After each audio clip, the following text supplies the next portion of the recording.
A struggling waitress saved a kidnapped boy with nothing but a bottle and raw courage.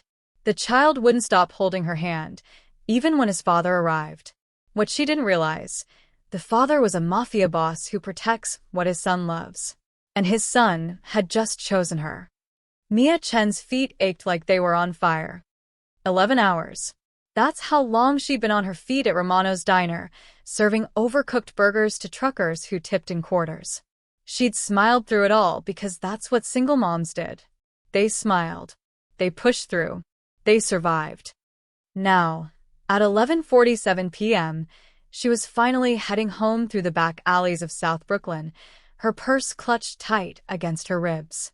The streetlights here flickered like dying heartbeats, casting shadows that moved when they shouldn't. She should have taken the main road. She knew that.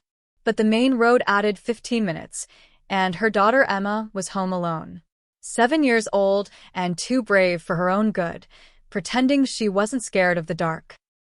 Mia picked up her pace, her worn sneakers slapping against wet concrete. That's when she heard it. No. Let me go. Daddy. The scream cut through the night like broken glass.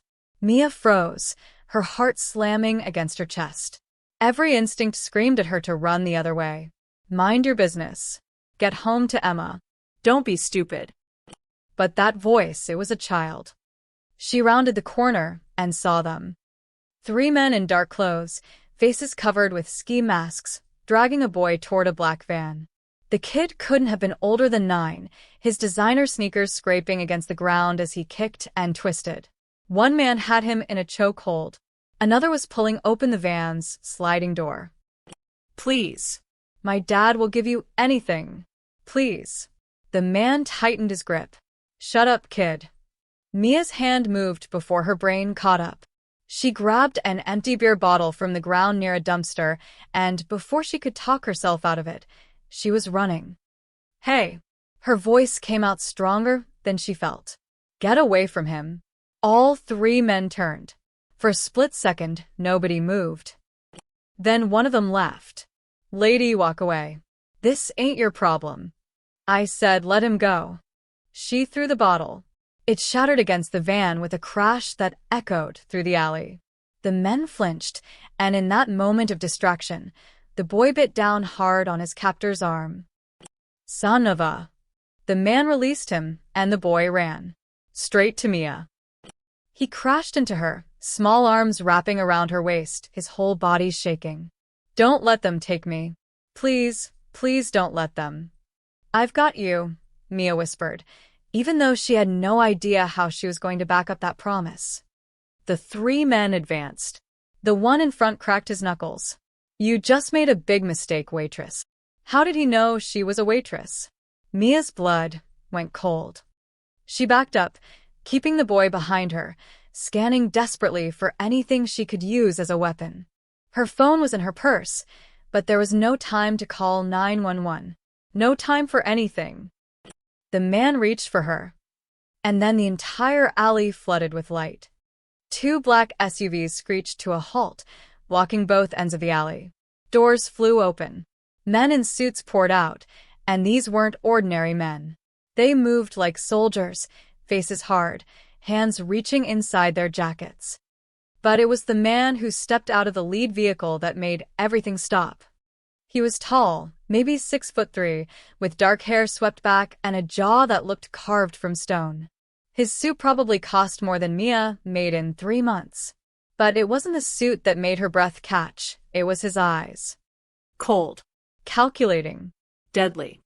He looked at the boy clinging to Mia, and something cracked in that icy expression.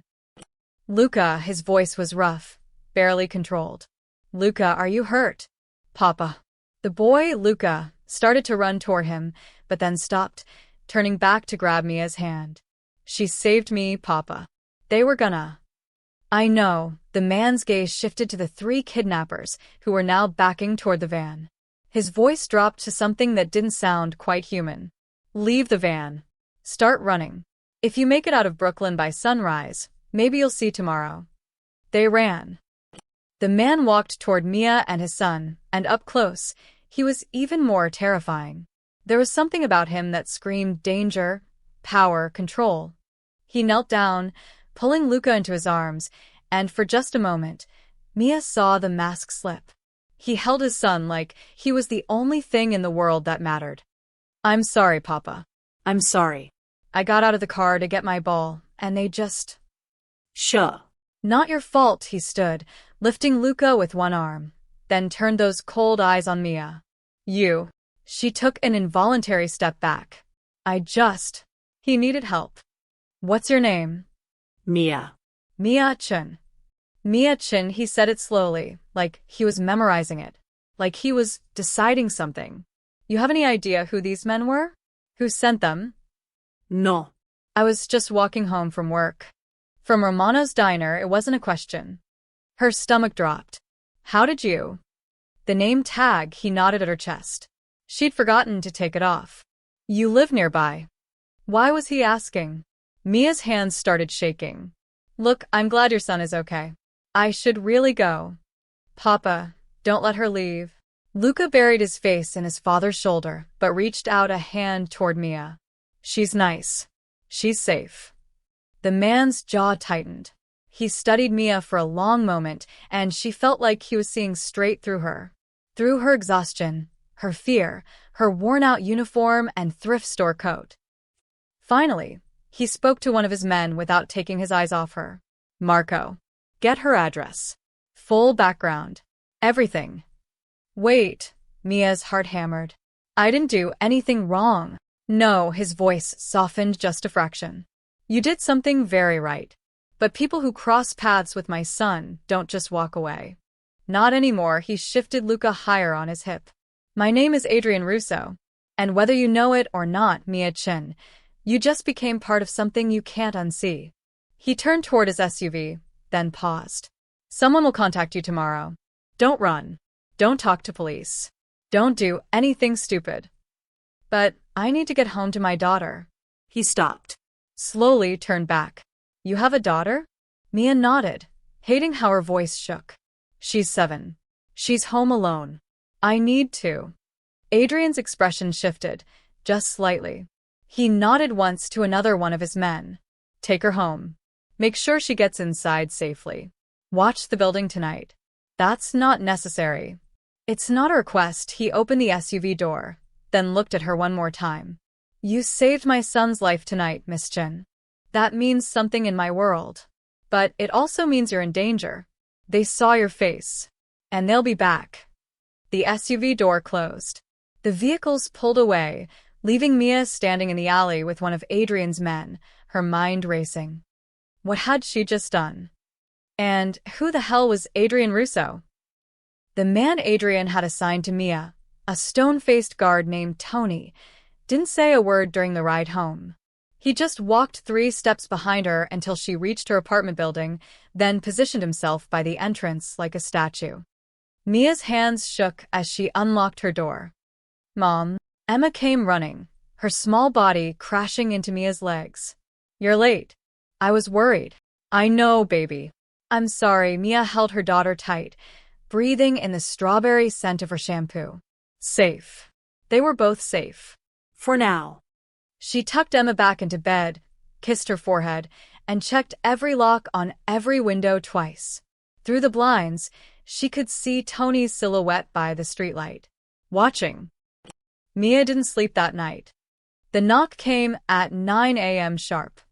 Mia had already gotten Emma off to school, her mind racing with plans to maybe grab her daughter and run. Leave the city. Change their names. But where would they go? They had exactly $347 in the bank and half a tank of gas in a car that barely started. She opened the door. 2 men in expensive suits stood in the hallway. Not Tony from last night. These were different. Harder. "Miss Chen. Mr. Russo requests your presence." "I have work."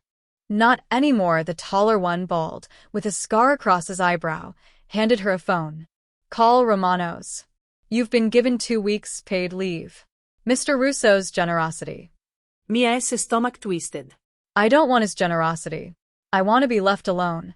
"That's not how this works." He stepped aside, gesturing to the stairs. "The car's waiting." She had no choice. She knew that. These weren't men you argued with.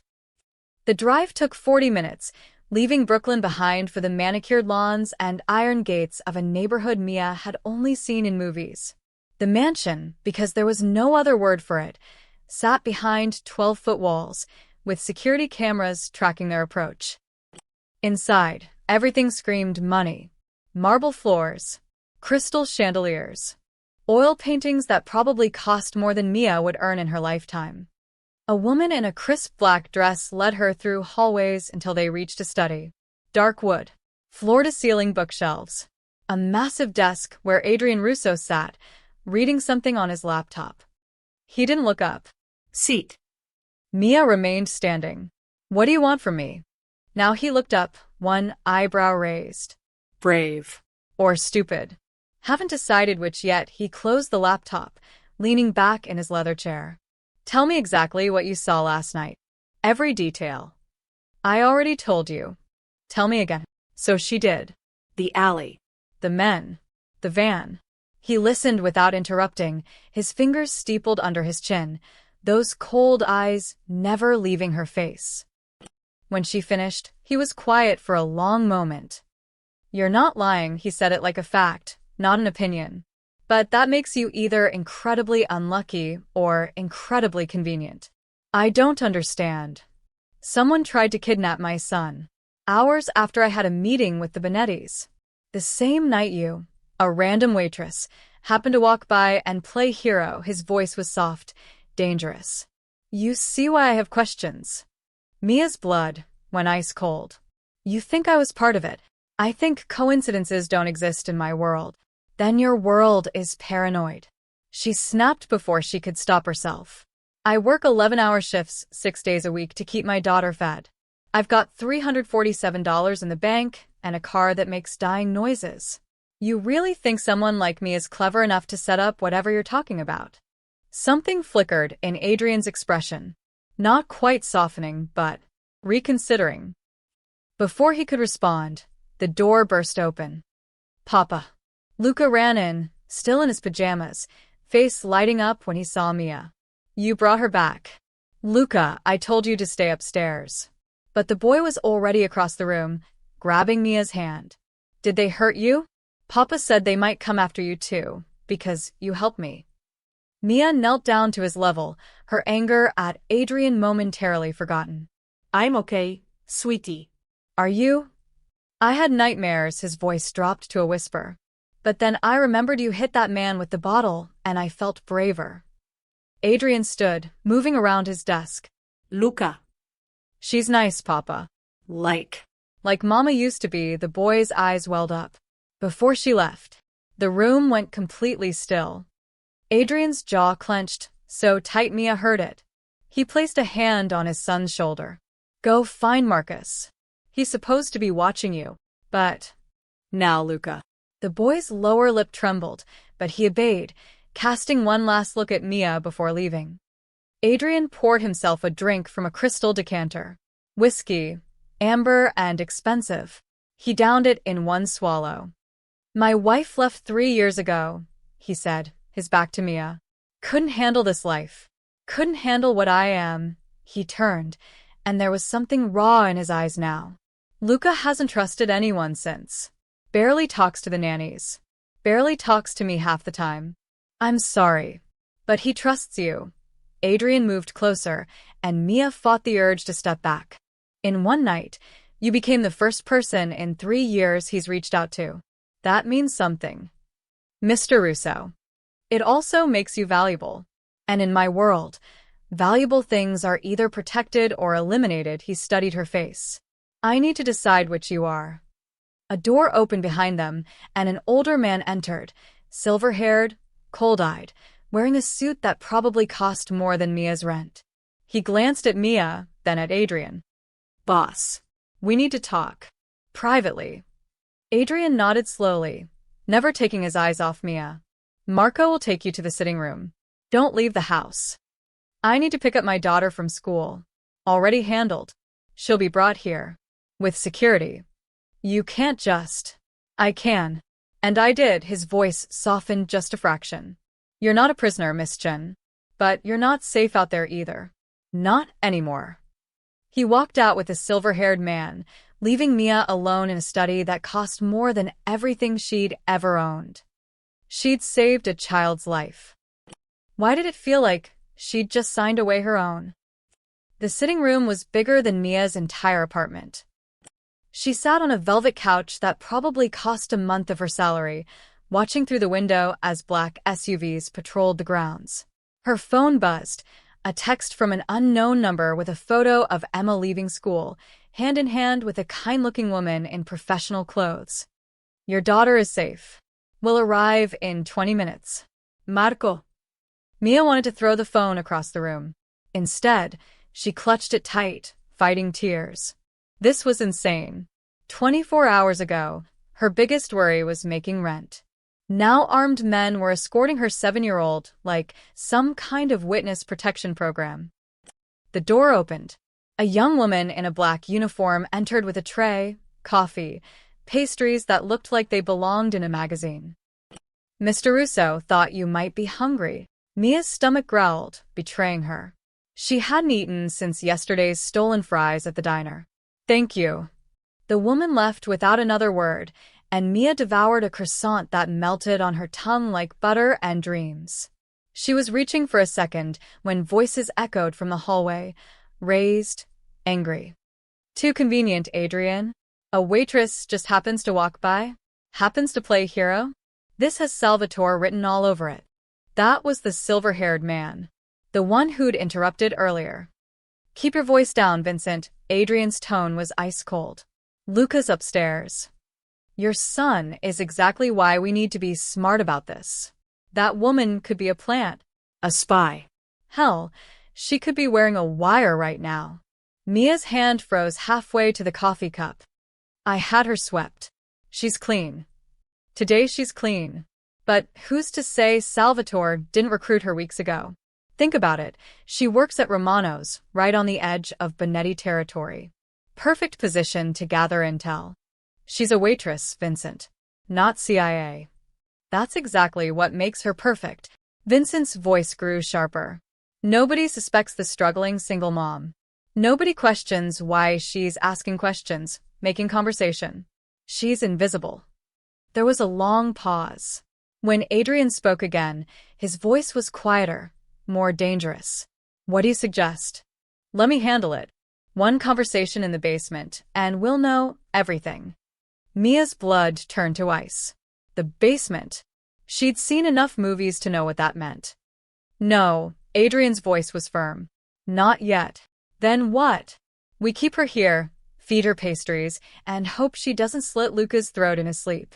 I said no, Vincent. The authority in Adrien's voice was absolute. Luca trusts her. That's not something I've seen in 3 years.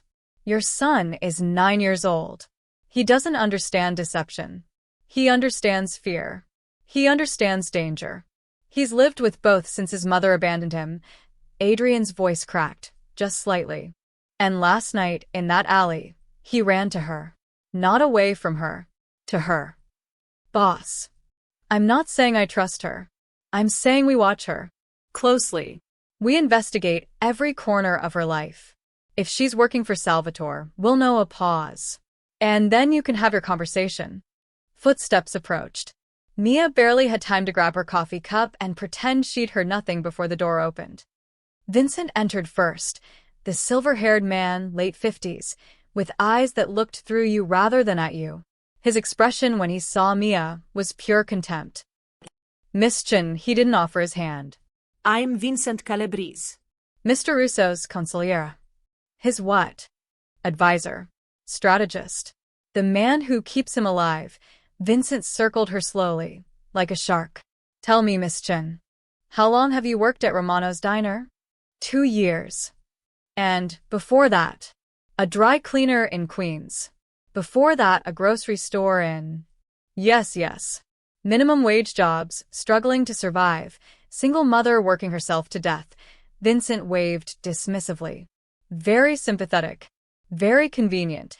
Adrien entered, positioning himself by the fireplace. Watching. I don't understand what you're... Do you know who Salvatore Benetti is? Vincent interrupted. Mia shook her head. What about the Russo family? Ever heard that name before last night? No. You expect us to believe you just stumbled into that alley? Pure chance. I was walking home from work. Mia stood, her fear converting to anger. I take that route every night because it saves 15 minutes, and 15 minutes matters when your kid is home alone. I heard a child screaming, and I helped. That's it. That's it, Vincent repeated mockingly. He pulled out his phone, swiping through photos. Then explain this. He thrust the screen toward her. It showed Mia at the diner, serving coffee to a man in a dark suit. Timestamp. 3 days ago. So? I serve hundreds of people. That man works for Salvatore Benetti. Mia's stomach dropped. I didn't know that. I don't know who half the people I serve are. Convenient, Vincent swiped again. Another photo. And this man? 2 weeks ago. Another stranger in a suit. Another person Mia didn't remember. And this one? Last month. I don't know them. Mia's voice rose. I pour coffee, I take orders, I smile, and collect tips. I don't run background checks on customers. Or maybe. Vincent stepped closer, his voice deadly soft. You're exactly what Salvatore needed. A nobody. Someone unremarkable enough to get close, to gather information, to earn trust. That's enough. Adrien's command cut through the room. Vincent turned. Boss, you need to see the pattern. I see a waitress who serves in a neighborhood where both families operate. That's not evidence. That's geography. Adrien moved toward Mia, studying her face. But it is. Interesting. The door burst open. Luca ran in, still in pajamas, with a frazzled-looking bodyguard chasing after him. I'm sorry, boss, he's fast. But Luca wasn't listening. He ran straight to Mia, grabbing her hand. His eyes were red, like he'd been crying. Don't let Papa send you away. Please. Vincent wants to hurt you. I heard him, but you didn't do anything wrong. You saved me. His small hand tightened around hers. She saved me, Papa. She's good. I know she is. Adrien's expression shifted. He knelt down eye level with his son. Luca. You always say trust your instincts. My instincts say she's safe. Tears spilled down Luca's cheeks. Please, Papa. Don't let Vincent take her to the basement. Vincent's jaw clenched. Adrien looked at his son, then at Mia, then at Vincent. Everyone out, Adrien said quietly. Except Miss Chen. Vincent started to protest. One look from Adrien silenced him.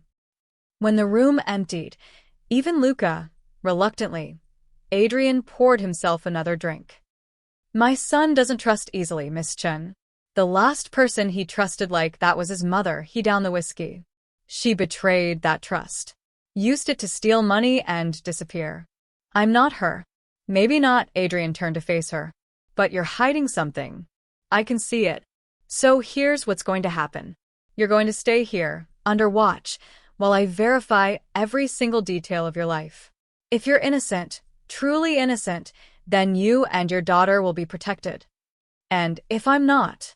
His eyes went cold. Then Vincent gets his conversation. And trust me, Miss Chen, he's very good at getting answers. Emma arrived 20 minutes later, escorted by 2 guards and the professional-looking woman from the photo. Mia's daughter ran into her arms, confused but unharmed. Mom, why are we at a castle?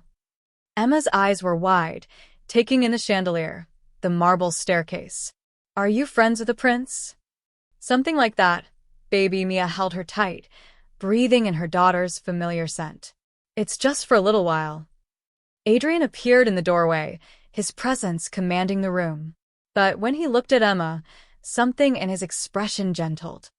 You must be Emma. He crouched down to her level, the same way he did with Luca. I'm Adrien. Your mom helped my son last night, and I wanted to say thank you. Emma studied him with the brutal honesty only 7-year-olds possessed. You're really tall. And kind of scary. A ghost of a smile crossed Adrien's face. I get that a lot. But your house is pretty, Emma turned to Mia. Can we stay here? It's way better than our apartment. Before Mia could answer, Luca appeared on the staircase, peeking through the railings. Emma spotted him immediately. I'm Emma. Luca hesitated, then slowly descended the stairs. I'm Luca. This is my house. It's a really cool house. Want to show me? And just like that, with the easy friendship only children could manage, Emma grabbed Luca's hand and the two disappeared up the stairs, chattering about video games and favorite colors. Adrien watched them go, something unreadable in his expression. She's very friendly. She doesn't know how to be anything else. Mia's voice was tight. How long are you planning to keep us here? As long as it takes. That's not an answer. It's the only one I have right now. Before Mia could respond, Vincent burst into the room, his face grim. Boss. We got him.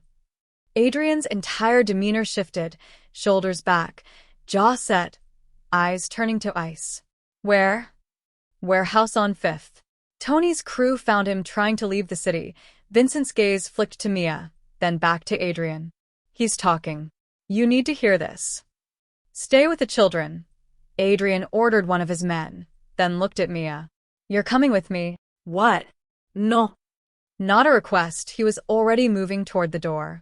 You want answers? Come find them. The warehouse smelled like rust and fear. Mia stayed close to Adrien as they entered, her heart hammering. Inside, a man sat tied to a chair under a single hanging bulb, one of the kidnappers from last night. His face was swollen, bloody, but his eyes still held defiance. Until he saw Adrien. Then the defiance cracked into pure terror. Mr. Russo, I swear, I didn't know it was your kid. Shut up. Adrien's voice was conversational, which somehow made it more terrifying. He circled the man slowly. You have one chance to tell me everything. Who hired you? Who planned it? Who gave the order? The man's eyes darted to Mia. She wasn't supposed to be there. That wasn't part of the plan. Answer my question. Salvatore. It was Salvatore Benetti. He paid us 50 grand to grab the kid, hold him for ransom. Said you'd pay millions to get him back. The man was talking fast now, words tumbling over each other.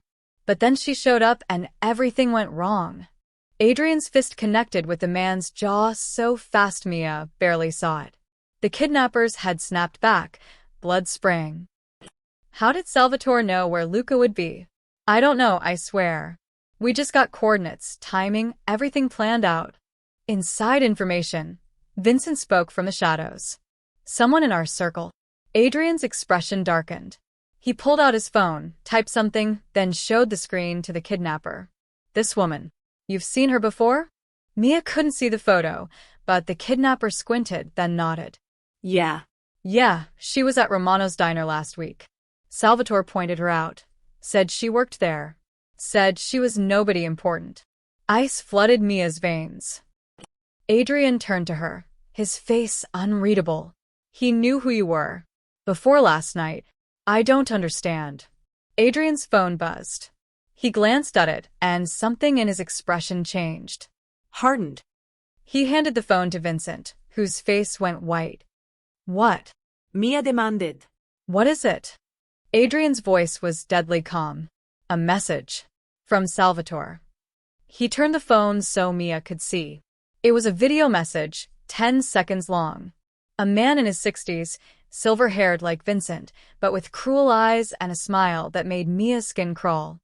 Salvatore Benetti sat, in what looked like a restaurant, sipping wine. When he spoke, his voice was smooth, almost friendly. Adrien, I hear you have a new friend. A brave little waitress who ruined my plans. He swirled his wine. She's got fire, that one. I like fire. His smile widened.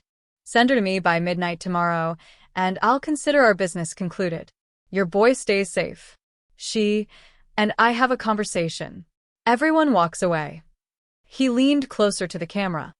But if you don't, well, that pretty little daughter of hers goes to a very good school on Miller Street. Third period is recess. So many children running around. So easy for accidents to happen. The video ended. Mia couldn't breathe. Her vision tunneled. Emma. He knew about Emma. knew where she went to school, what time she had recess. I'm going to kill him. Adrien's voice was barely human. Slowly. Boss, this is bait, Vincent warned. He wants you emotional. Wants you to make mistakes. He threatened a child. My child's friend. Adrien's control was cracking. He thinks he can.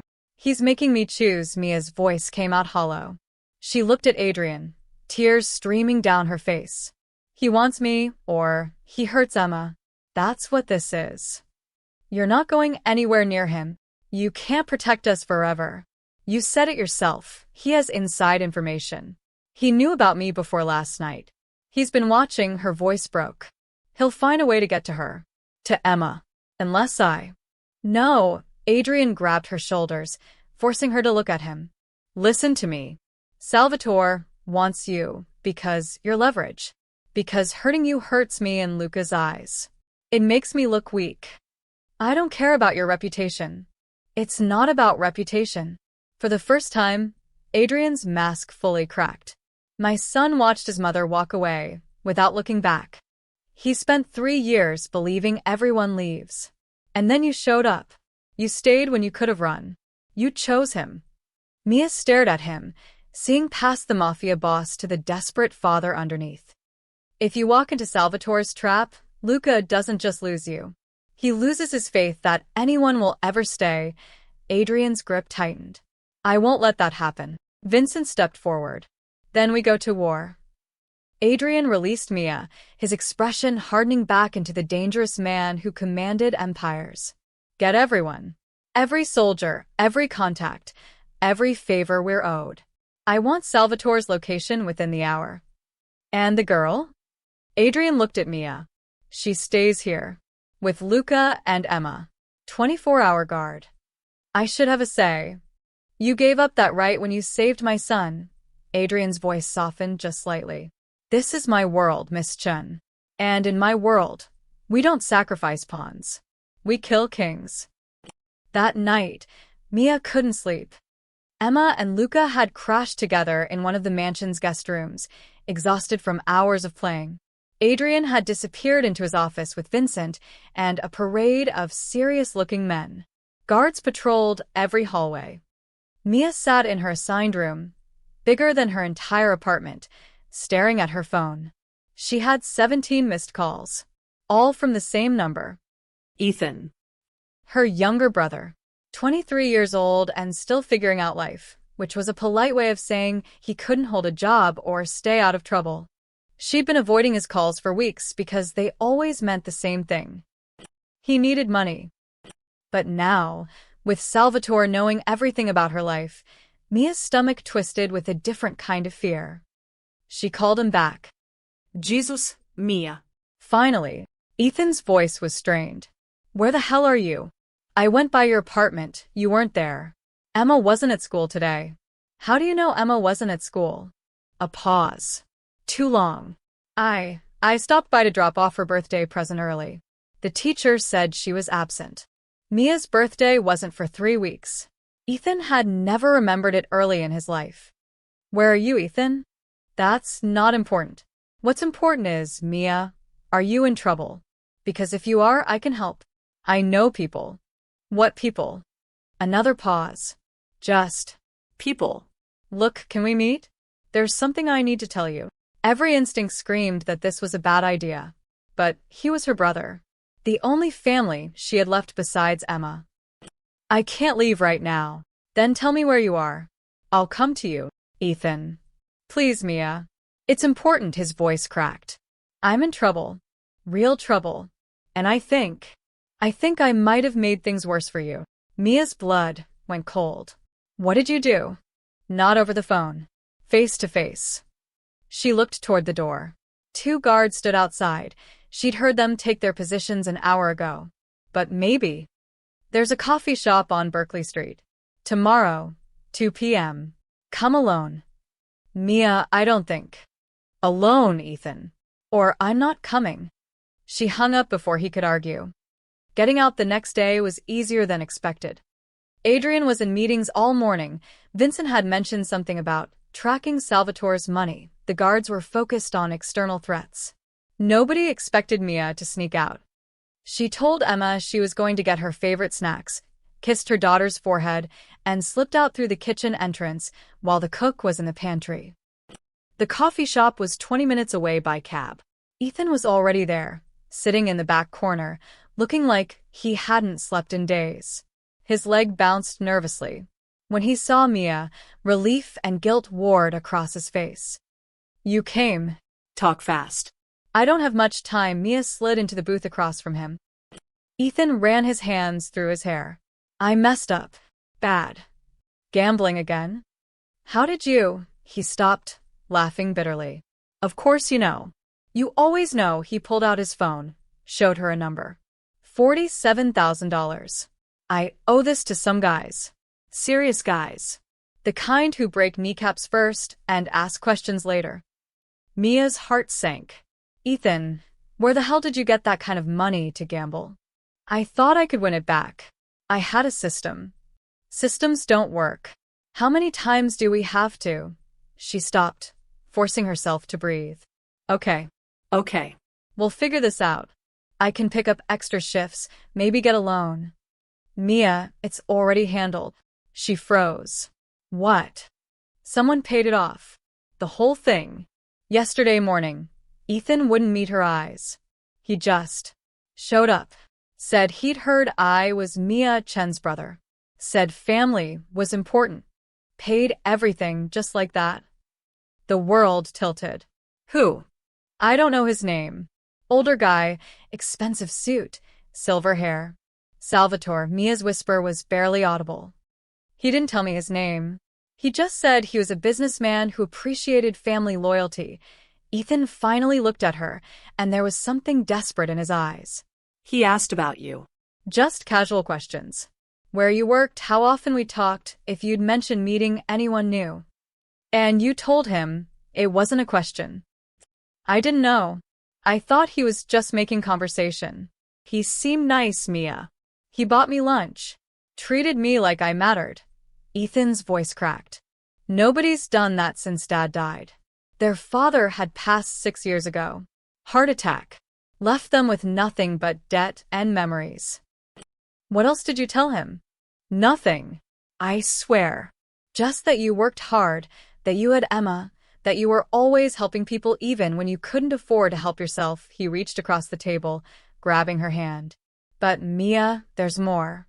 Of course there was. He called me yesterday, after you disappeared. Asked if I knew where you were. Ethan's grip tightened. I said no, but he didn't believe me. He said you'd gotten yourself mixed up with dangerous people. That you might need protection. Protection. Mia wanted to laugh. Or scream. From him. He offered me money. A lot of money. Said all I had to do was keep him updated on where you were, who you were with, what you were doing. Ethan's eyes pleaded with her. I said no, Mia. I swear I said no. But he just smiled and said the offer stood whenever I changed my mind.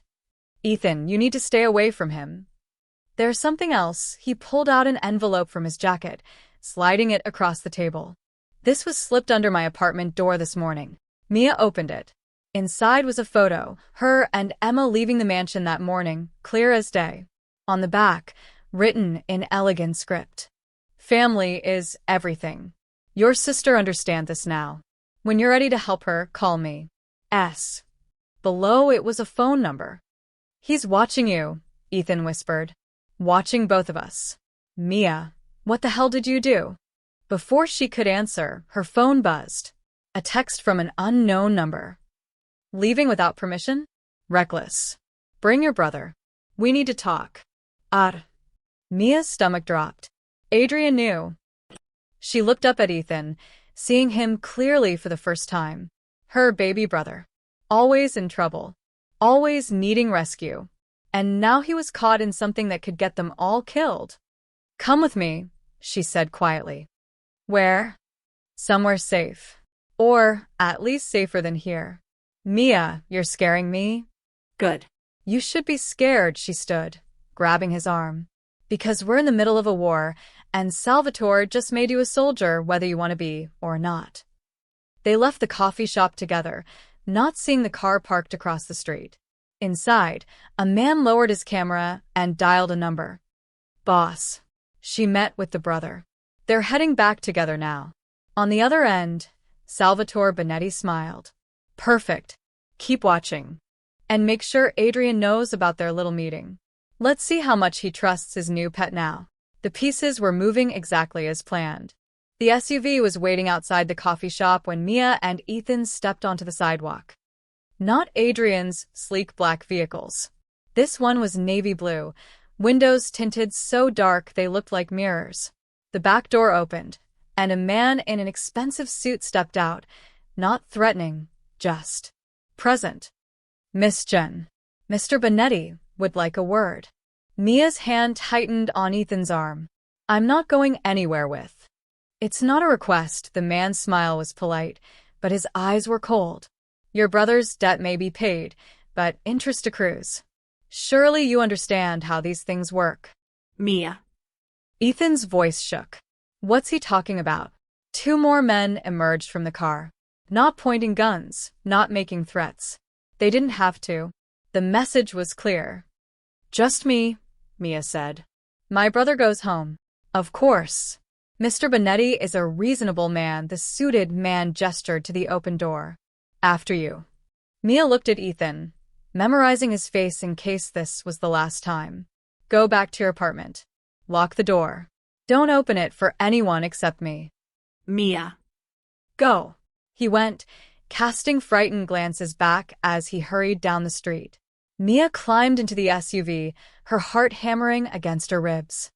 The drive took 15 minutes, ending at an Italian restaurant in a neighborhood Mia didn't recognize. Expensive cars lined the street. Even in daylight, the place radiated power. Inside, it was empty except for one table. Salvatore Benetti sat like a king holding court, a glass of red wine in hand, a plate of untouched pasta before him. Up close, he was more distinguished than threatening, like a college professor or a successful lawyer. That somehow made him more terrifying. Miss Chen. Finally, he gestured to the chair across from him. Please sit. You must be hungry. I'm not. Sit-in. Humor an old man. The guards positioned themselves by the exits. Mia sat, her spine rigid. Salvatore studied her with eyes that saw too much. You're not what I expected. When my men described the woman who ruined a $50,000 operation with a beer bottle, I pictured someone. Harder. More jaded. He sipped his wine. But you're just a mother. A survivor. Someone trying to protect what's hers. What do you want? Direct. I appreciate that. He pushed the plate toward her. Carbonara.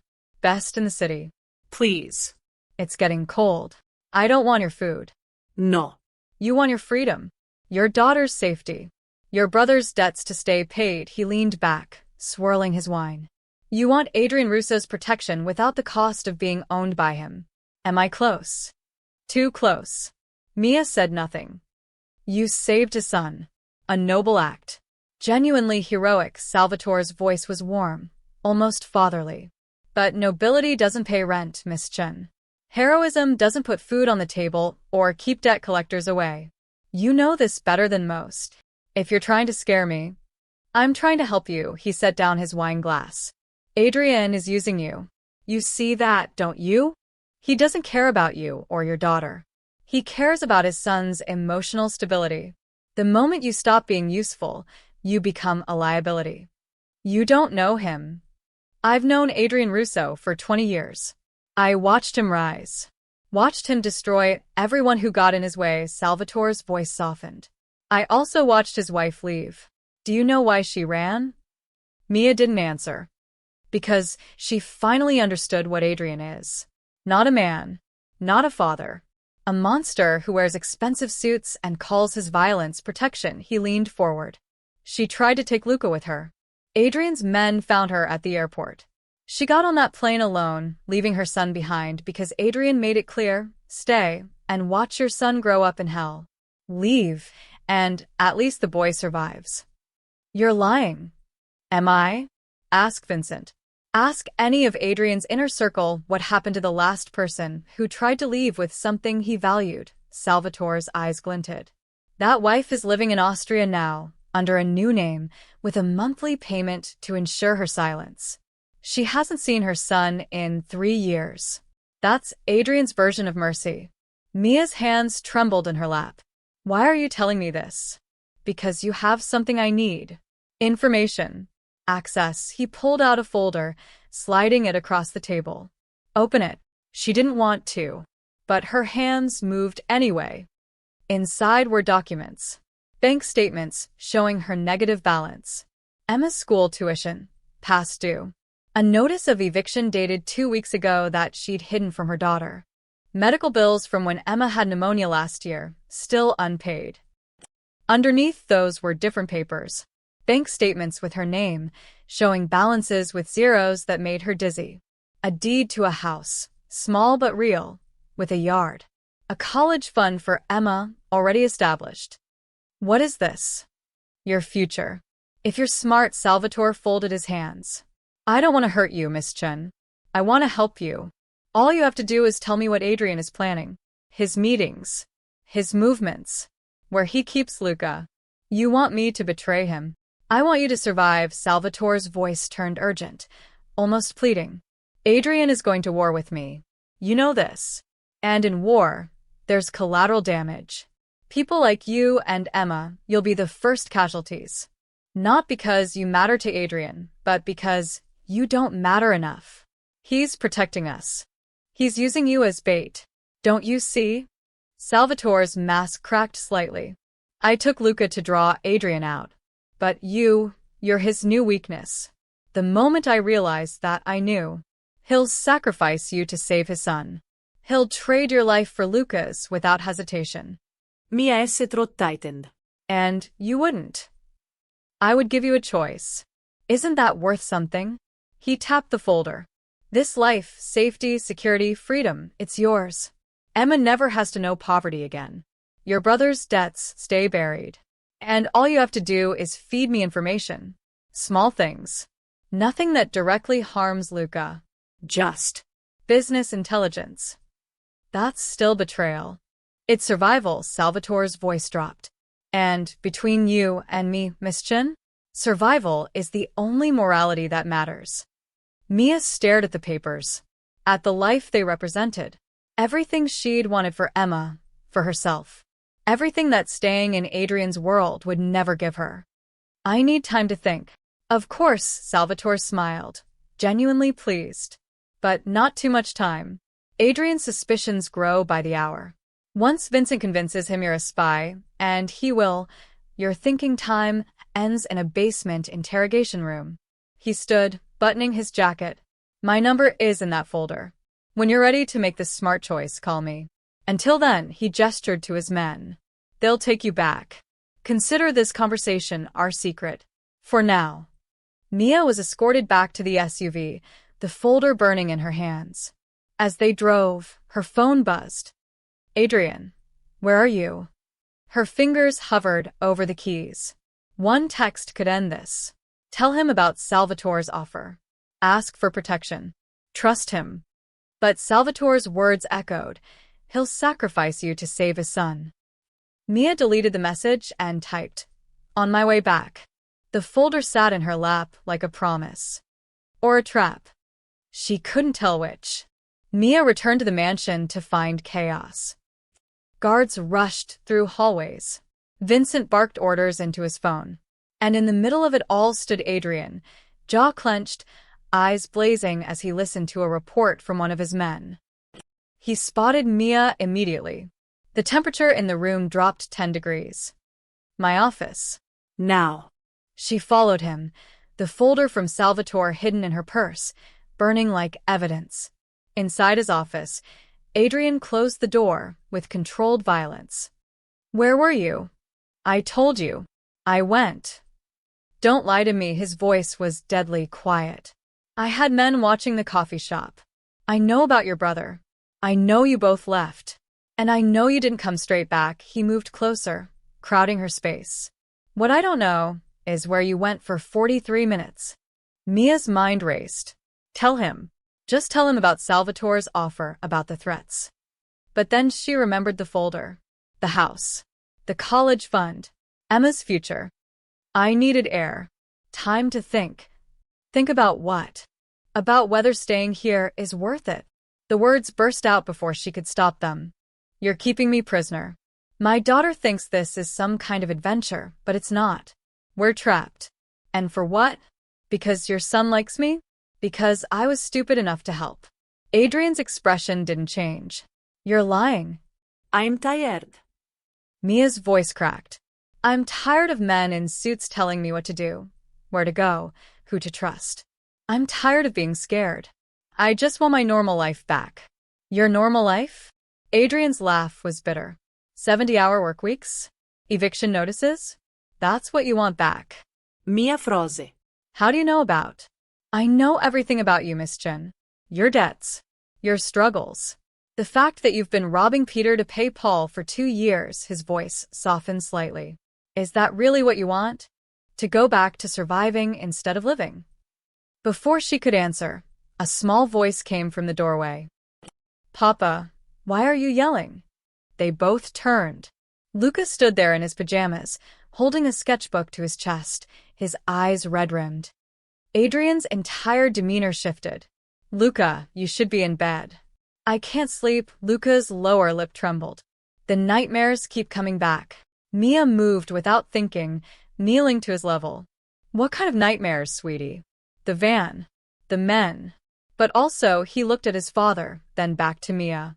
Other stuff. Adrien's jaw tightened. Luca.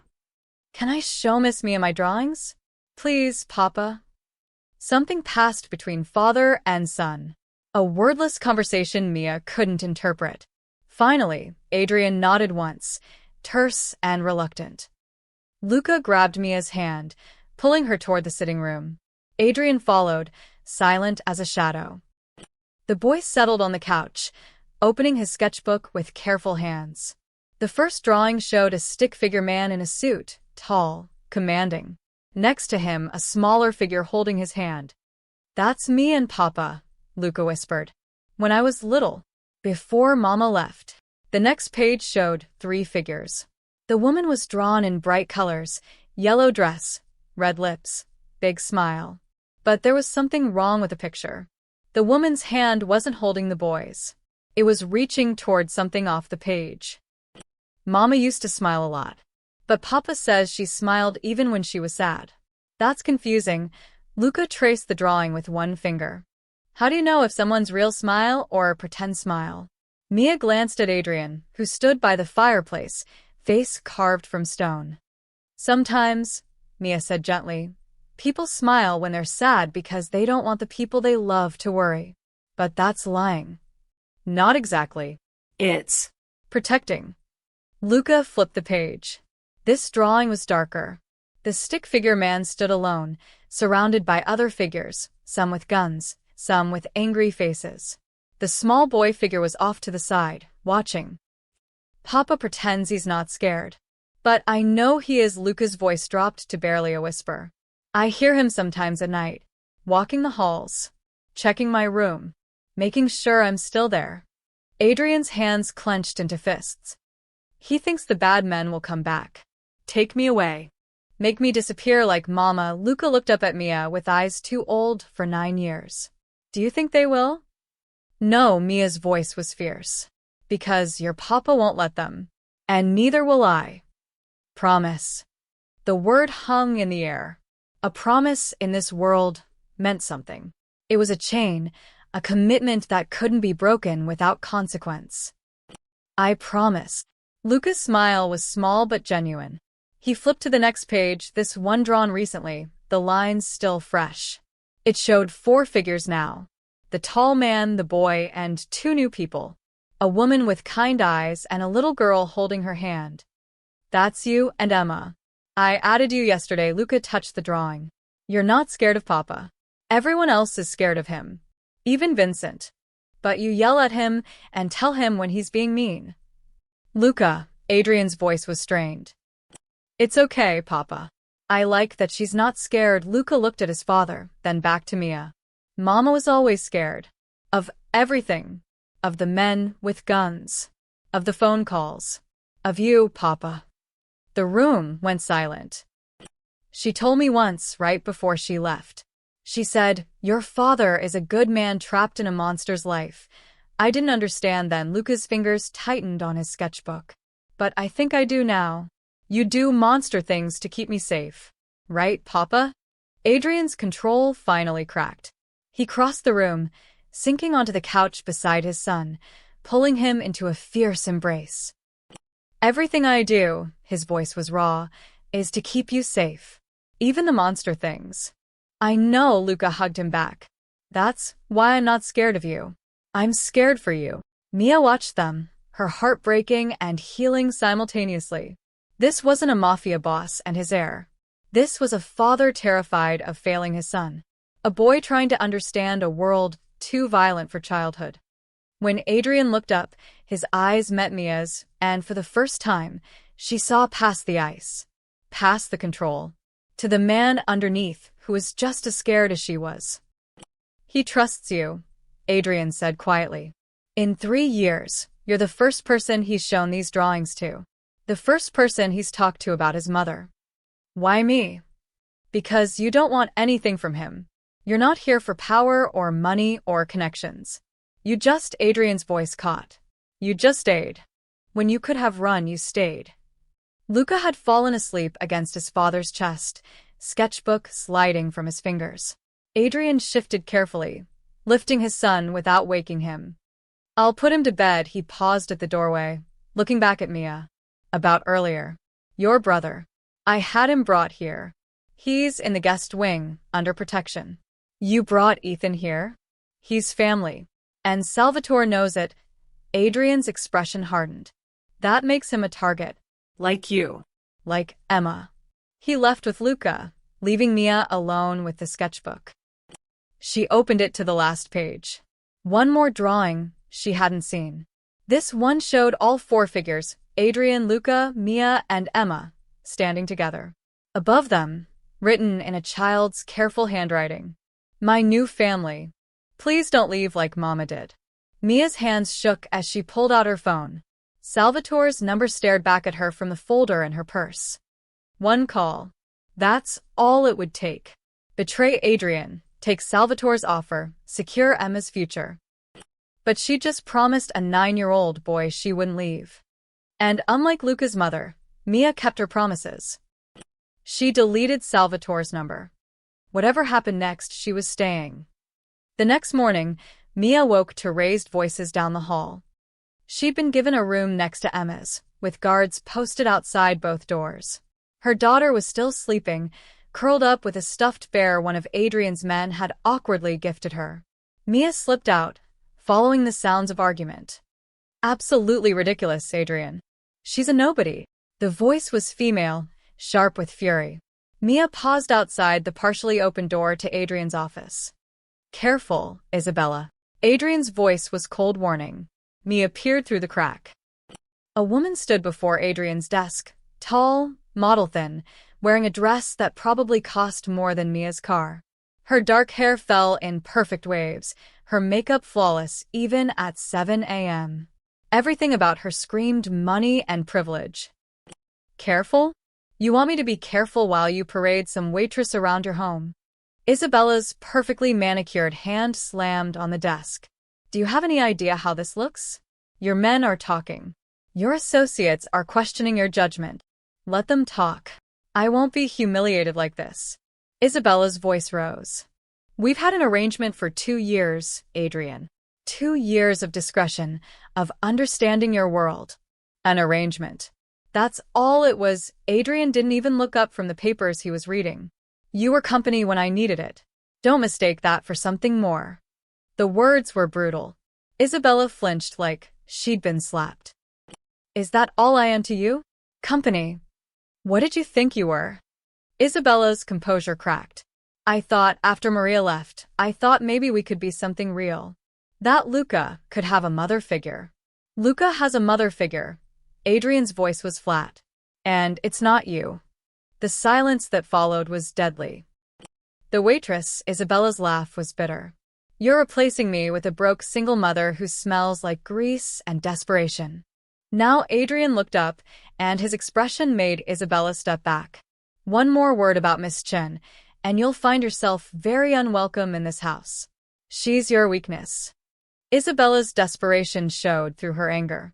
Salvatore is going to use her to destroy you, and you're too blind to see it because a child likes her. Get out. Adrien. Out. Isabella left, her heels clicking sharply against marble. She passed Mia in the hallway, stopping when she noticed her. Enjoy it while it lasts. Isabella's smile was venom. Women like you don't survive in his world. You're a charity case he'll discard the moment you stop being useful. She leaned closer. And, trust me, that moment is coming. She swept past, leaving Mia standing there, heart pounding. You can come in, Miss Chen, Adrien's voice carried from the office. I know you were listening. Mia entered reluctantly. Adrien poured himself coffee, not looking at her. Isabella is dramatic. Ignore her. Was she your girlfriend? She was convenient. Nothing more. He finally met her eyes. In my world, relationships are transactions. She knew that. That's sad. That's survival. He took a sip of coffee. Sentiment is a luxury I can't afford. Before Mia could respond, Vincent entered without knocking, followed by 3 other men Mia recognized as part of Adrien's inner circle. Their expressions when they saw her were cold, assessing.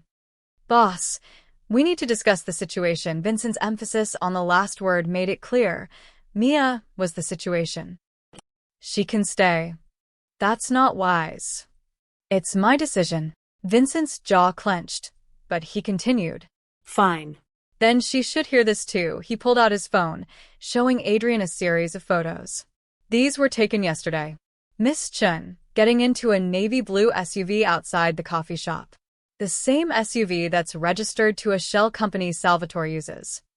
Mia's blood turned cold. Adrien's expression didn't change, but the temperature in the room dropped. Explain. I can explain, Mia started. Not you. Him. Adrien's eyes stayed locked on Vincent. She met with Salvatore. 43 minutes. Then returned here like nothing happened. Vincent's voice was sharp with accusation. This is exactly what I warned you about. She's playing both sides. One of the other men spoke up, a younger guy with a scar across his cheek. My cousin works at that restaurant. He says Salvatore had papers. Documents. Looked like he was making an offer. What kind of offer? Adrien's voice was dangerously quiet. The scarred man looked at Mia. The kind that buys loyalty. All eyes turned to her. Mia felt like she was suffocating. He forced me into that car. Funny, Vincent interrupted. The men watching said you got in willingly. No struggle. No resistance. Because he threatened my brother. He threatened Emma. Mia's voice rose. What was I supposed to do? Fight off 3 armed men. You were supposed to tell me. Adrien's words cut like a knife. Immediately. Instead, you hid it. Lied about where you'd been. I didn't lie. You withheld the truth.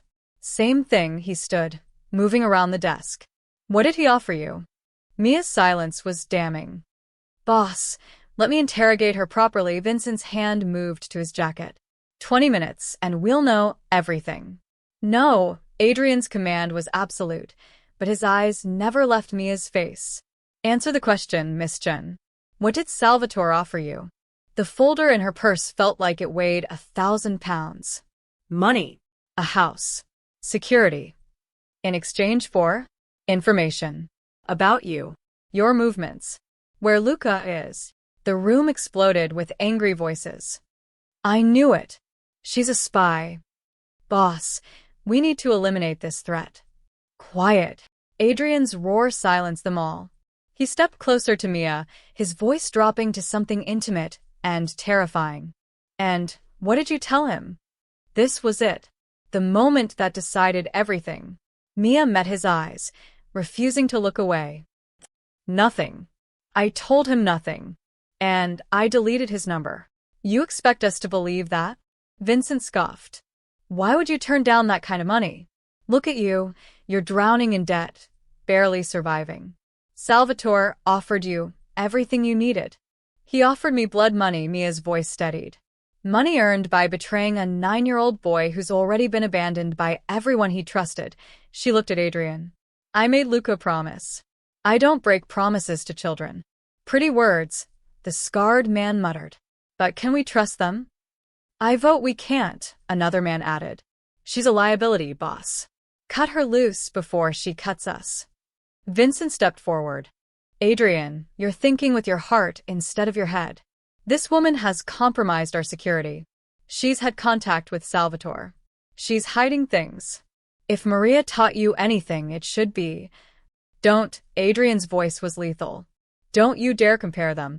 I'm trying to protect you. You're trying to make decisions that aren't yours to make.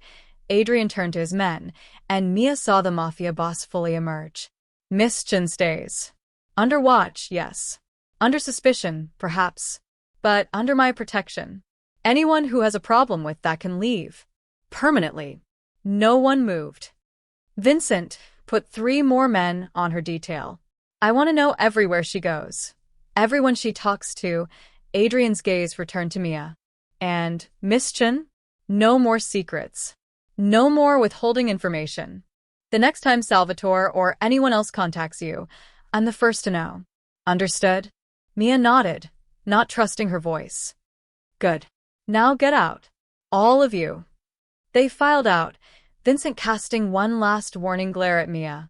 In the hallway, she heard him mutter to another man. She'll destroy him. Just wait and see. Just like Salvatore once. Mia leaned against the wall, hands shaking. She'd survived. For now. But Isabella's words echoed in her mind. Women like you don't survive in his world. Maybe she was right. 3 days passed in tense routine. Mia stayed close to Emma and Luca, who'd become inseparable. Adrien's men shadowed her everywhere, even to the bathroom, standing outside like armed sentries. Vincent watched her with open suspicion. Isabella had stopped by twice more, each visit ending in shouting matches with Adrien behind closed doors. On the 4th day, Mia's phone rang. Unknown number. Hello. Miss Chen. This is Harold Brewster, your landlord. Mia's stomach dropped. She'd almost forgotten about her apartment, her old life. Mr. Brewster, I'm sorry about this month's rent, but this month's rent is the least of your concerns. His voice was clipped, professional. Too professional. I'm calling to inform you of a rent increase. Effective immediately. You can't do that. We have a lease, which includes a clause allowing adjustments in cases of property damage or increased risk to other tenants. He cleared his throat. It's come to my attention that you've been involved with unsavory elements, police activity in the neighborhood, suspicious individuals watching the building. This creates liability. Mia's blood went cold. How much? Double your current rate. $2,400 per month, due in full by the end of the week. Cash only. That's insane. I can't afford. Then you have until Friday to vacate.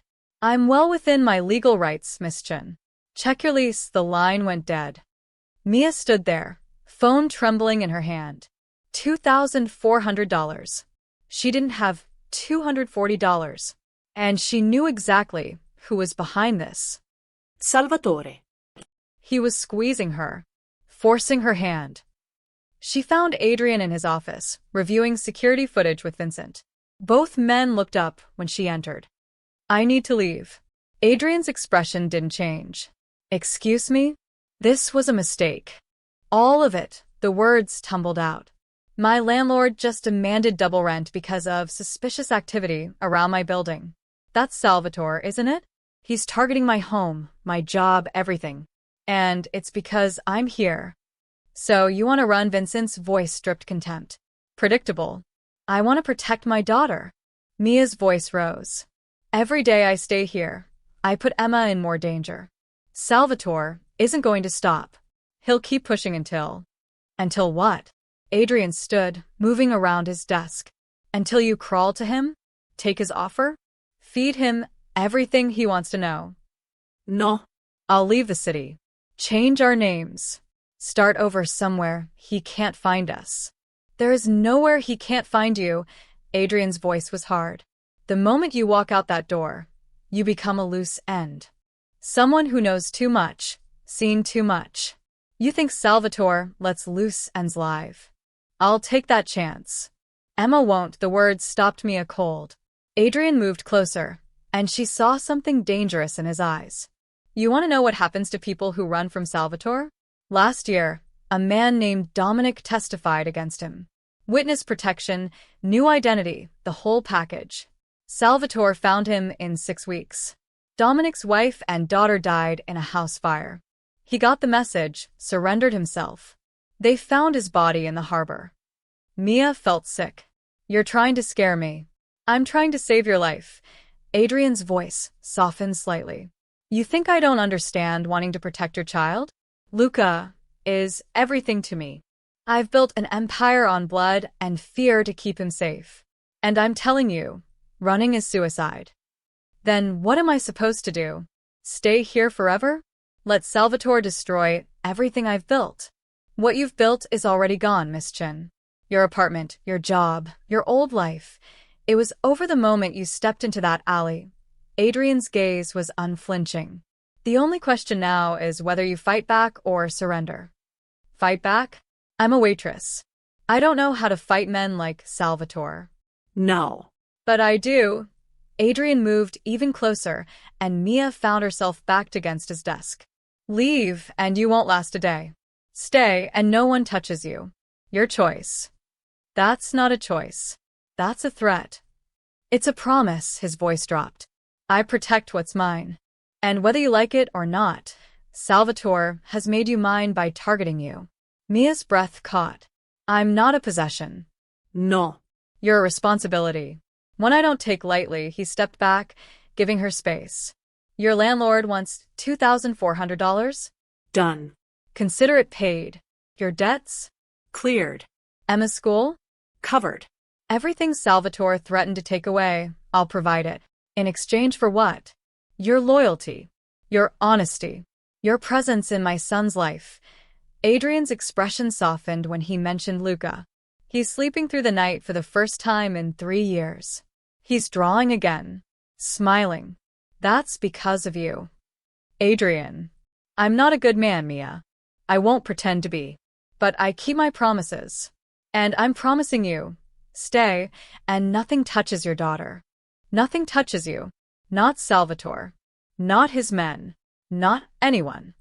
Before Mia could respond, Ethan burst into the office, wild-eyed and panicked. 2 guards grabbed him, but he was shouting. Mia. They called me. They said if you don't come by midnight. Adrien's entire demeanor changed. Who called you? I don't know. A man. He said he had a message for Mia. Ethan thrust his phone toward her with shaking hands. Mia took it, seeing a text message with a photo attached. Her heart stopped. The photo showed the outside of Emma's school. Children playing at recess. Emma visible in the center, laughing with friends, completely unaware of the camera watching her. Below the photo. Time's running out, Miss Chin. Your brother made a poor choice once. Don't make the same mistake. Midnight tomorrow. Come alone. Or we start with the little girl. S. The phone slipped from Mia's fingers, clattering to the floor. What? Adrien demanded. What is it? But Mia couldn't speak. Couldn't breathe. Salvatore wasn't just threatening anymore. He was counting down. Vincent picked up the phone, read the message, and cursed. Boss, this is an ultimatum. He's forcing your hand. Adrien's expression turned to stone. He looked at Mia, at her terror-frozen face, and something in his eyes shifted. Get Emma. Now. Bring her here immediately. Triple the guards on the school until she's secured. His voice was command incarnate. And get Marco. Tell him to start tracking that phone number. Already on it, Vincent said, pulling out his own phone. Adrien grabbed Mia's shoulders, forcing her to look at him. Breathe. Emma is safe. I have men at that school right now. She won't be alone for a second. He's going to take her. No. He's not. Adrien's voice was absolute certainty. Because I'm going to end this. Tonight. How? By giving Salvatore exactly what he wants. A cold smile crossed Adrien's face. A meeting. Face to face. Winner takes all. Mia's eyes widened. That's suicide. No. Adrien released her, moving to his desk to pull out a gun from a drawer. That's war. And I always win my wars. Vincent shook his head. Boss, this is what he wants. He's baiting you. Let him bait me. Set up the meet. Neutral ground. Tomorrow night. Adrien checked his gun with practiced ease. And Vincent, bring everyone. If Salvatore wants a fight, we'll give him one he'll never forget. Mia watched as the mansion transformed from home to fortress. Men appeared from everywhere, armed, serious, moving with military precision. She'd tried to leave to protect Emma. Instead, she'd started a war. Emma arrived safely within the hour, confused but excited to be pulled from school early. Adrien's men had swept every corner of the building, checked every exit, created a convoy like she was the president. Mia held her daughter tight, breathing in her strawberry shampoo, trying to stop shaking. Mom, you're squishing me, Emma complained, but she hugged back anyway. Luca appeared, taking Emma's hand. Come on. Papa's men brought new games. Racing ones. The children ran off, and Mia watched them go, her heart in her throat. How had her life become this? Gun-carrying guards protecting her daughter. A mansion that felt more like a fortress every hour. A war brewing over her head. She's safe here, Adrien said quietly beside her. Safer than she's ever been. Until she's not, Mia turned to him. This meeting with Salvatore, it's a trap. You know it is. Of course it's a trap, Adrien's smile was cold. But so is mine. Vincent approached, phone in hand. Boss. Problem. What now? It's the brother. Ethan. He's gone. Mia's stomach dropped. What do you mean gone? He asked to use the bathroom 20 minutes ago. Guard posted outside. When he didn't come out, they checked. Window was open. He climbed down the trellis. Why would he run? Mia's voice rose. He was safe here. Vincent's expression was grim. Security footage shows him receiving a call right before. He looked panicked. Then he was gone. Adrien cursed, pulling out his phone. Get every camera in a 5-block radius. Track him. Now. But Mia knew. Deep in her gut, she knew. Salvatore has him. We don't know that. Yes, we do, she felt sick. Ethan is weak. He's always been weak. One threat, one offer of money, and he crumbles. Salvatore knows that. He probably called and told Ethan exactly what to do. Vincent's phone buzzed. He answered, listened, his face going pale. Boss. You need to see this. He pulled up a live video feed on his tablet. Mia's blood turned to ice. The video showed Ethan tied to a chair in what looked like a warehouse. His face was bruised, bleeding from his lip. Behind him stood 2 men with guns. And in front of the camera, leaning against a table like this was a casual business meeting, was Salvatore Bonetti. Adrien. Mia. I hope you're watching. Salvatore's voice was pleasant, conversational. I apologize for the dramatics, but you've left me no choice. Time's running out, and I need to ensure you take my offer seriously. He walked over to Ethan, placing a hand on his shoulder. Ethan flinched. Young Ethan here made a mistake. He thought he could take my money, ignore my calls, and hide behind his sister's new protectors. Salvatore's grip tightened and Ethan winced. But debts must be paid. One way or another. Please, Ethan's voice cracked. I didn't know, I'm sorry. Salvatore silenced him with a look. He turned back to the camera. Here's my final offer, and it's non-negotiable. Tomorrow. Noon. Pier 17. Mia brings me Luca Russo. Alone. No guards. No weapons. No tricks. His voice hardened. Do this and Ethan lives. Your daughter remains safe. You get your normal life back, with a very generous financial package, of course. He circled the chair slowly, like a predator. Refuse and Ethan dies. Slowly. Then I move to Plan B, which involves Emma's school, a fire alarm, and the confusion that happens when children panic. His smile was venomous. I really hope you choose option A. I'm not a monster, Miss Chen. I'm just a businessman who needs leverage. One of Salvatore's men handed him a gun. He checked it casually, then pressed the barrel against Ethan's temple. Ethan whimpered. 24 hours. Tick-tock, Salvatore pulled the trigger. The gun clicked. Empty chamber. Ethan sobbed with relief. Next time, it's loaded. Salvatore stepped back. I'll be waiting, Miss Chen. Don't disappoint me. The video cut out. The office was silent except for the sound of Mia's ragged breathing. That son of a... Vincent started. Quiet, Adrien was thinking, his mind clearly racing through scenarios. It's a power play. He knows we won't give him Luca. This is about proving he can get to us. Break us. He wants me to betray you, Mia whispered. He wants me to bring Luca to him, which you won't do. Adrien's voice was firm. But Ethan is leverage. Nothing more. Vincent's voice was cold. Boss, the brother is a liability. Always has been. If we let Salvatore dictate terms. He's my brother. Mia's voice cracked. He's stupid and weak and makes terrible choices, but he's still my brother. I can't just let him die. You can and you will. Vincent stepped closer. Because the alternative is handing over a 9-year-old boy to a man who'll use him to destroy everything. That's not a choice. That's suicide. Mia looked at Adrien, desperate. There has to be another way. A rescue. Something. He'll be expecting that. Adrien's jaw was clenched. The moment we try to hit that location, Ethan's dead. Salvatore isn't bluffing. Then what am I supposed to do? Tears streamed down Mia's face. Choose between my brother and Luca? That's not fair. Fair doesn't exist in this world. Adrien's voice softened slightly.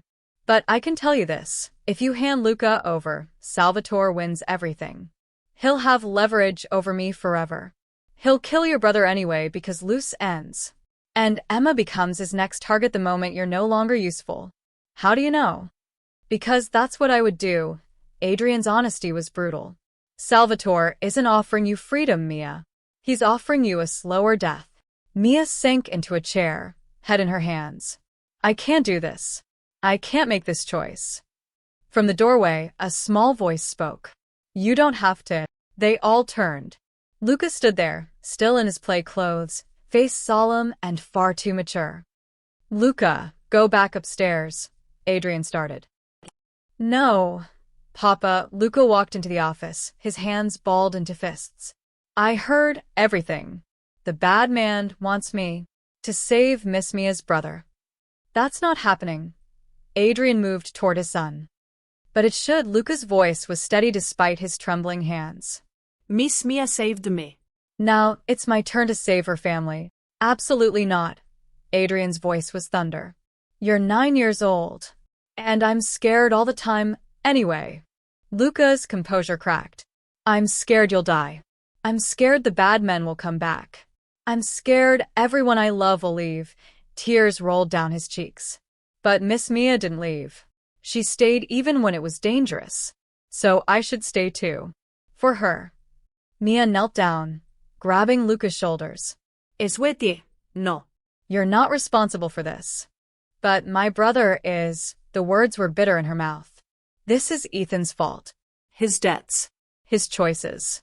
Not yours. Then why do you look so sad? Luca's question was simple, devastating. If it's his fault, why are you crying? Because family was complicated. Because love didn't make sense. Because even when someone made terrible choices, you couldn't always let them die. Mia had no answer. Adrien pulled Luca into his arms, holding him tight. When he spoke, his voice was raw. You're not bait. Not ever. I'd burn the world before I let Salvatore touch you. Then what do we do, Papa? Adrien met Mia's eyes over his son's head. In that gaze was a question. An offer. A decision that would change everything. We go to war, Adrien said quietly. And this time, we don't play by Salvatore's rules. We write our own. Adrien's plan was insane. You're going to use me as bait, Mia said flatly, standing in his office at 3 a.m. while Vincent laid out weapons on the desk. Not bait. Bait implies we're letting you walk into danger alone. Adrien checked the clip on a handgun. You're going to the exchange. But you won't be alone. He said no guards. He'll get no visible guards. Vincent pointed to a map of Pier 17. We'll have 15 men positioned here, here, and here. Snipers on the rooftops. Exit routes covered. The moment you signal, we move. And if he searches me, Fain Saguair. you won't be wearing one. Adrien's eyes met hers. This only works if he thinks you've actually betrayed me. That you chose your brother over Luca. Mia esse stomach churned. You want me to lie to him. I want you to survive. Adrien moved closer. Salvatore expects you to bring Luca. When you show up alone and tell him you couldn't go through with it, he'll believe you. You're not a trained operative. You're a terrified mother. He'll see exactly what he expects to see. And then what? Then you tell him you need proof Ethan's alive before you give up anything. Stall him. Keep him talking. Adrien's voice was ice-cold strategy now. The moment you touch your ear, that's the signal. My men move in. Salvatore goes down. We get your brother. People are going to die. Yes, Adrien didn't sugarcoat it. Salvatore's people. Maybe some of mine. That's war. This is my fault. No, Adrien grabbed her hand, the gesture surprising them both. This is Salvatore's fault. He's the one who started this. Who threatened children. Who turned your brother into a weapon against you. His grip tightened. You saved my son. Now let me save your brother. Noon came too fast. Pier 17 was abandoned, the old warehouse district long forgotten by the city. Mia arrived in a black sedan, driven by one of Adrien's men who didn't speak. He let her out 2 blocks away. Walk straight. Don't look around. Act scared. She didn't have to act.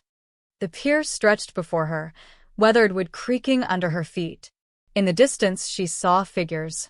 Salvatore's men, weapons visible, forming a perimeter around a single car. And in front of the car, sitting in the same chair from the video, was Ethan. Mia's breath caught.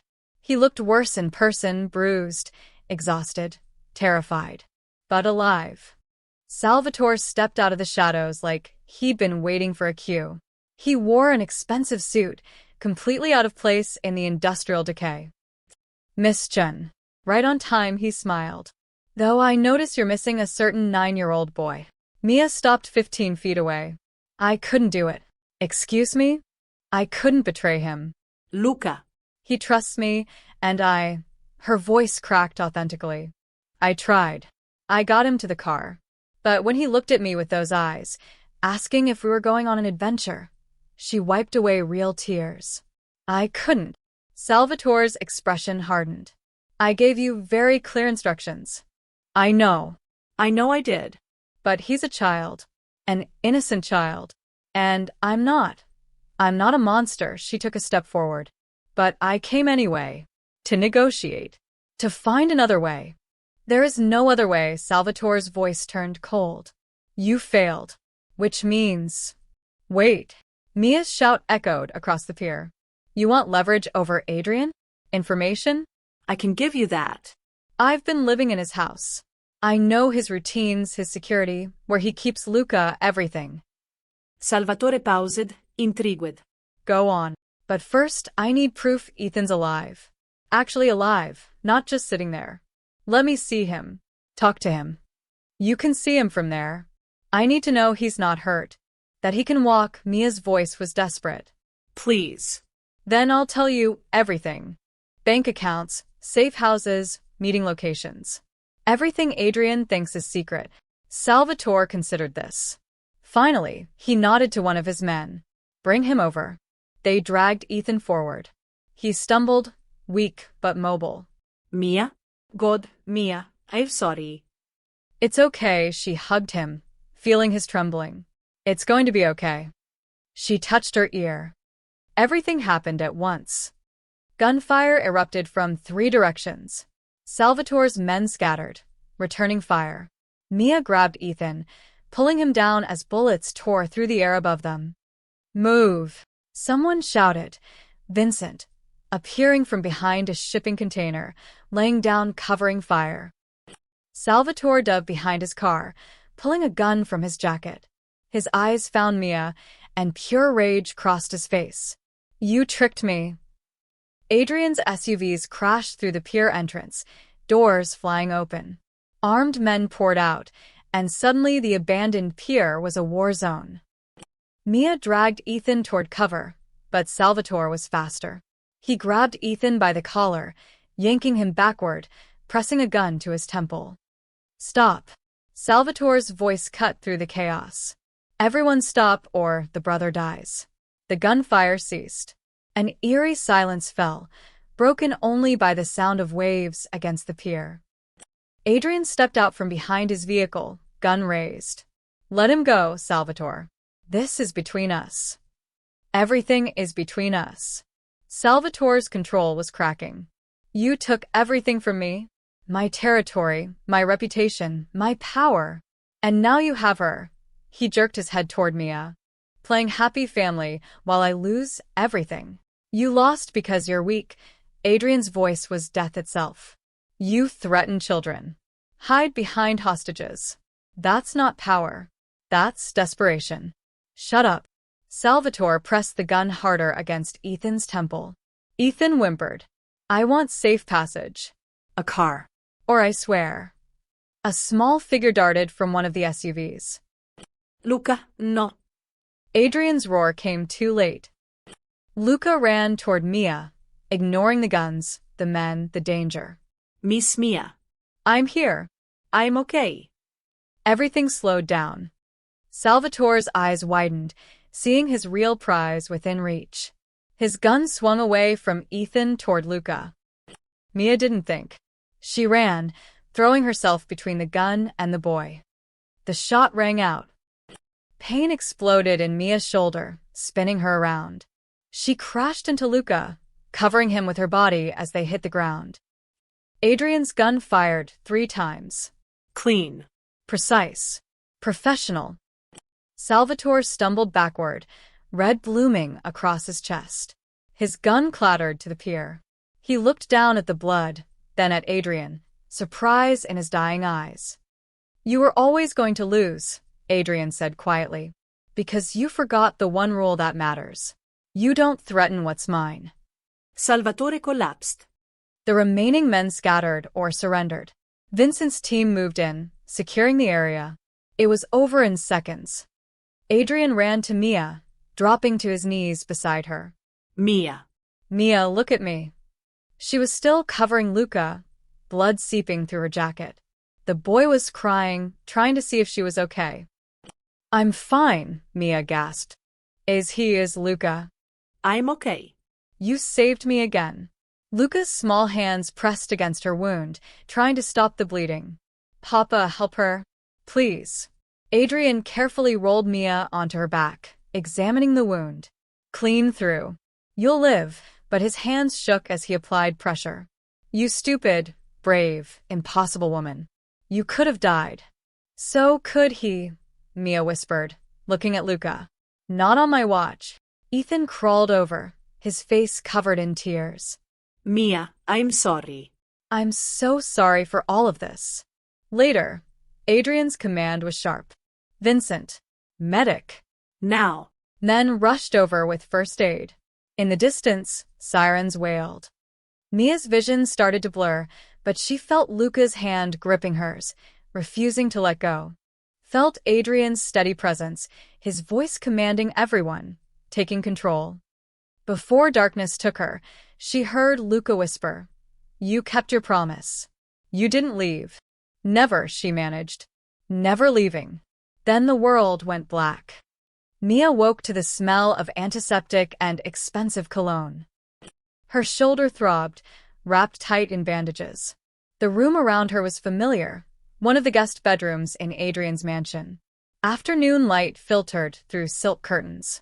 And in the chair beside her bed, arms crossed, eyes closed but clearly not sleeping, sat Adrien. You're a terrible guard, Mia croaked. Anyone could have walked in. His eyes snapped open. Relief flooded his face before the mask slipped back into place. You've been out for 18 hours. The doctor said the bullet went clean through. No permanent damage. Lucky me. She tried to sit up and winced. Don't, Adrien stood, gently pressing her back down. You took a bullet for my son. The least you can do is rest. Where is he? Luca. Asleep in the next room. Refused to leave until I promised he could see the moment you woke up. Something soft crossed Adrien's expression. He's been drawing you. Pictures of you as a superhero. Flying. Saving people. Despite the pain, Mia smiled. I can't even save myself most days. You saved what mattered. Adrien sat on the edge of her bed, careful not to jostle her. Ethan's downstairs. Under guard. We need to talk about him. Mia's smile faded. Is he okay? Physically? Yes. Everything else? Adrien's voice hardened. That's complicated. As if summoned, the door opened. Ethan stood there, flanked by two of Adrien's men. He looked smaller, somehow diminished. When he saw Mia awake, tears streamed down his face. Mia. God, I thought when you got shot, I thought. I'm fine, she tried to sound reassuring, but her voice was tired. Come here. Ethan rushed forward, dropping to his knees beside the bed. I'm sorry. For all of it. The gambling, the debts, talking to Salvatore. I never meant for any of this to happen. I just thought, his voice cracked. I thought I could fix it myself. You thought you could take the easy way out.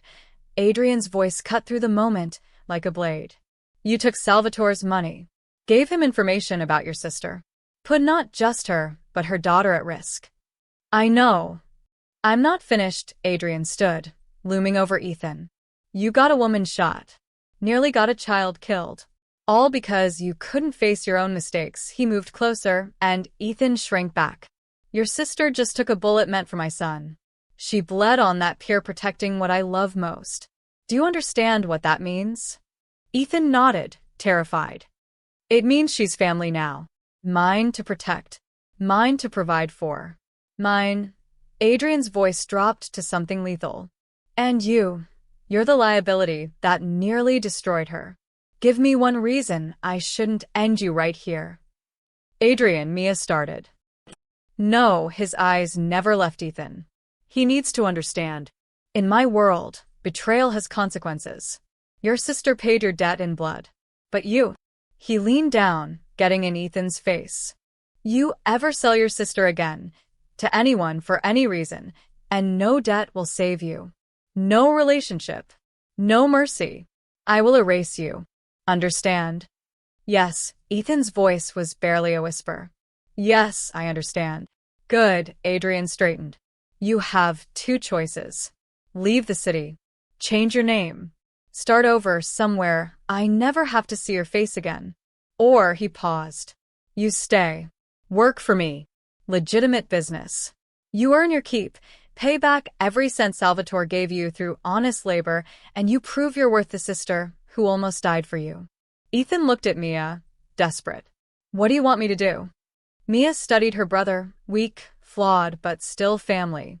I want you to grow up. To be the man Dad thought you could be. Her voice was firm despite her exhaustion. Stay or go, I don't care. But if you stay, you do exactly what Adrien says. No more shortcuts. No more gambling. No more stupid choices. I'll stay. Ethan grabbed her hand. I'll prove it. I swear. Adrien nodded to his men. Get him set up in the staff quarters. Find him work in the warehouse. He answers to Marco. Any problems, I hear about them immediately. As they led Ethan away, Mia exhaled. Thank you. For not killing him. Don't thank me. Thank the fact that you took a bullet.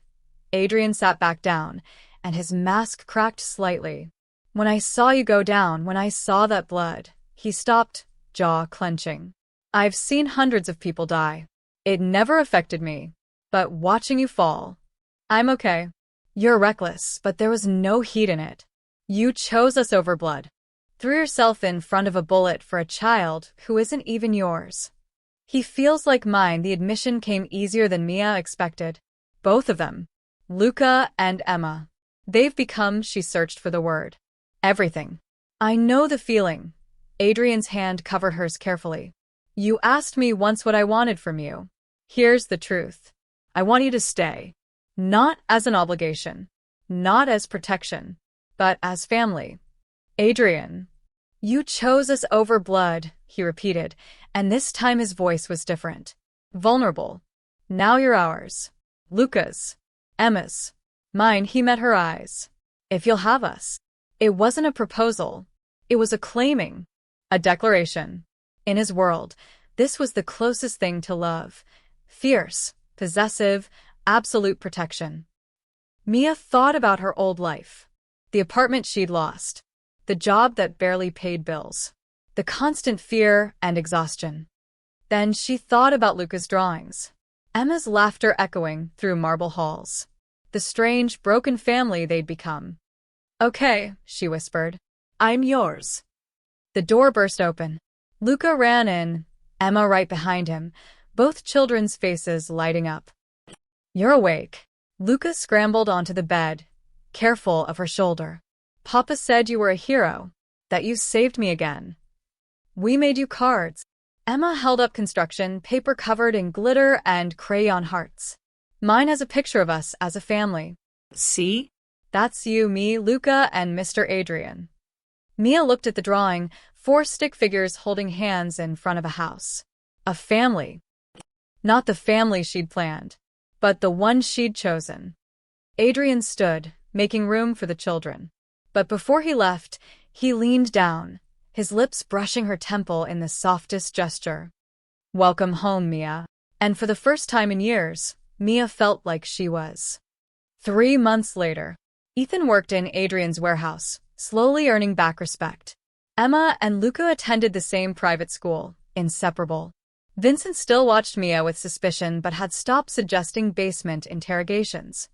And Mia, she'd become something she never expected. Not Adrien's wife. Not exactly his partner. But the woman at his side. The one who challenged him. Protected his son. Brought warmth to a house built on blood and power. On quiet nights, after the children were asleep, she and Adrien would sit in his office. Sometimes they talked strategy. Sometimes they just existed in comfortable silence. Do you miss it? He asked once. Your old life. Mia thought about it honestly. I miss the simplicity, but not the fear. Not the struggle. Regrets. She looked at him, this dangerous, complicated man who'd become her strange anchor. Just one. What's that? I wish I'd found that alley sooner, she smiled. Could have saved us all a lot of trouble.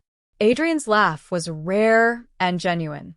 He pulled her close, and Mia leaned into him, feeling safe in a way she never had before. She'd saved a Mafia boss's son from kidnappers. What he did next shocked the entire city.